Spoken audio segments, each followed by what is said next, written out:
Hello दोस्तों, क्या हाल है। आइए बात करते हैं आज के मुख्य समाचार। देश भर की तमाम बड़ी खबरों पर नजर डालते हैं। 5 मिनट मुख्य 25 ब्रेकिंग न्यूज देखते हैं। दोस्तों, आज तो बिहार विधानसभा चुनाव 2025 के मतदान के बाद अब पूरा ध्यान आज होने वाली मतगणना पर है। इस बीच आरजेडी के नेता महागठबंधन के सीएम उम्मीदवार तेजस्वी यादव ने अपनी उम्मीदवारी को फोन कर काउंटिंग के दिन की रणनीति तय की और सख्त निर्देश दिए कि घबराना नहीं, आखिरी वोट तक डटे रहना है। आज की जीत के जश्न की तैयारी एनडीए और महागठबंधन दोनों की तरफ से की जा रही है। जेडीयू ऑफिस को दुल्हन की तरह सजाया जाएगा, जबकि राजद ने भी मिठाइयां और फूलों के एडवांस ऑर्डर दे दिया है। इसके अलावा अन्य उम्मीदवारों दलों की तरफ से भी तैयारियां की जा रही है।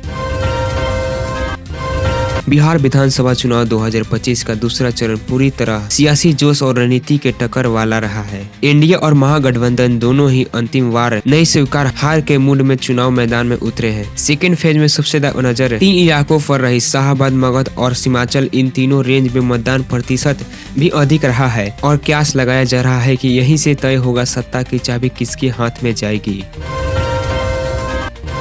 बिहार विधानसभा चुनाव के नतीजों की गिनाई के दौरान रोहतास जिले की मतगणना केंद्र पर बुधवार देर रात हंगामा हो गया, जब राजद समर्थकों ने मतगणना परिसर में एक ट्रक प्रवेश और आपत्ति जताई। समर्थक ने टीन के बक्सों से भरे ट्रक को लेकर शंका जताई, जिसके बाद मौके पर पहुंचे डीएम उदिता सिंह और एसपी रोशन कुमार ने जांच करवाई। अधिकारियों द्वारा बक्सों की जांच में वो खाली पाए गए हैं और उन्होंने स्थितियों को नियंत्रण में लिया।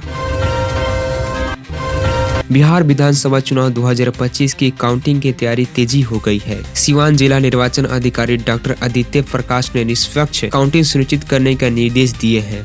काउंटिंग के बाद विजय जुलूस पर प्रतिबंध हो रहेगा और शांति भंग करने वाले पर सख्त कार्रवाई होगी।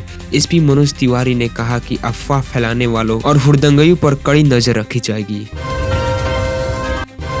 मोहनिया सीट पर इस बार त्रिकोणीय मुकाबला रहा। भाजपा की संगीता कुमारी की मोदी के नाम पर वोट मिले, जन स्वराज पार्टी की गीता देवी क्रॉस वोटिंग का फायदा मिला, जबकि राजद समर्थक निर्दलीय रविशंकर पासवान की पारंपरिक वोट बैंक संभाला। बसपा के बटोरे में हुई छोटी बिखराव ने भी चुनाव का समीकरण को प्रभावित किया है।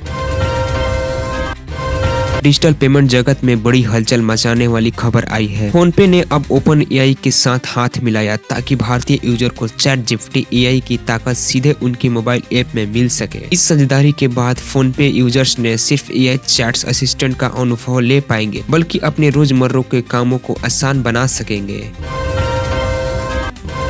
अमेरिकी राष्ट्रपति डोनाल्ड ट्रंप ने पिछले दिनों ऐसा बयान दिया जिससे लगा कि उनका रुख H1 वीजा पर नरम पड़ा रहा है, लेकिन कुछ घंटे ही बीते हैं। उनकी ट्रेजरी सेक्रेटरी ने ट्रंप की बात को एक तरह से नकार दिया है। उन्होंने कहा कि विदेशी साझेदार आए, अमेरिकी कर्मचारियों को सिखाएं और फिर लौट जाएं। लाल किला विस्फोट मामले की जांच जारी। संदिग्धों से जुड़ी तीसरी कार की तलाश में सुरक्षा एजेंसियां जुट गई है। इस बीच दिल्ली के Lal Qila metro station gate number 1 के पास हुई धमाके का नया सीसीटीवी फुटेज सामने आया है, जिससे घटना का पूरा दृश्य रिकॉर्ड हुआ है।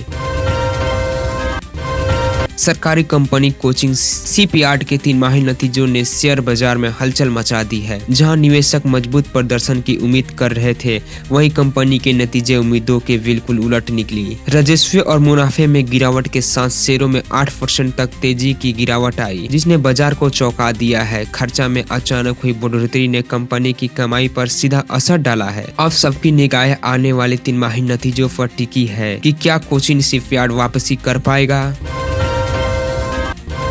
यामी गौतम और इमरान हाशमी की फिल्म हक ने रिलीज के बाद ही दर्शकों, खासकर महिलाओं के बीच गहरा असर छोड़ा है। इस फिल्म में एक्टर्स ने एक ऐसा किरदार निभाया है जो उनका अब तक की ऑन स्क्रीन छवि को चुनौती देता है। ऐतिहासिक शाहबानो केस की प्रेरित इस फिल्म को देखने के बाद जहां कुछ की आंखें नम हो गई तो कुछ की किरदार से नई ताकत मिली। इस बीच यामी ने फिल्म में अपने किरदार को मिलने वाले दर्शकों के प्यार पर खुलकर बात की है।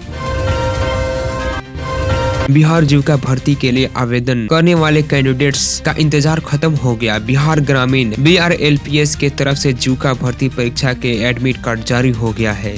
इस परीक्षा के लिए आवेदन करने वाले कैंडिडेट ऑफिशियल वेबसाइट brlps.in पर जाकर एडमिट कार्ड डाउनलोड कर सकते हैं।